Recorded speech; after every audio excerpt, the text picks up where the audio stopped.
Hawker উচ্ছেদ করে দিয়ে গরিব মানুষদের পেটে যেভাবে আঘাত দেওয়া হচ্ছে, নির্বিচারে তাদের বাসস্থান কর্মস্থান যেভাবে ধ্বংস করাচ্ছে, যখন মানুষ ক্ষোভের যখন বহিঃপ্রকাশ হচ্ছে, সেই সময় এই ইউসিসি নিয়ে এসে এইটাকে মুসলমানদেরকে দাবিয়ে রাখা হচ্ছে, মুসলমানদের উপর চাপ তৈরি করা হচ্ছে, এর নাম দিয়ে কিছু ক্ষোভকে প্রশমিত করার চেষ্টা করছে।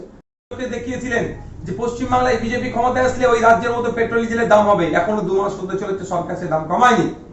বলেছিল 450 টাকা গ্যাস দেবো, সে দিতে ব্যর্থ। বলেছিল মহিলাদেরকে লক্ষ্মীর ভান্ডার দেবো, আর আজকে তারা 1 কোটি মহিলাকে টার্গেট করছে দেওয়ার, কারণ 36,000 কোটি টাকা বরাদ্দ করা হয়েছে। 3,000 টাকা করে একটা মহিলা মাসে 36,000 টাকা পাবে। তো 36,000 টাকা মানে 1 কোটি মহিলা মানে 36,000 কোটি টাকা।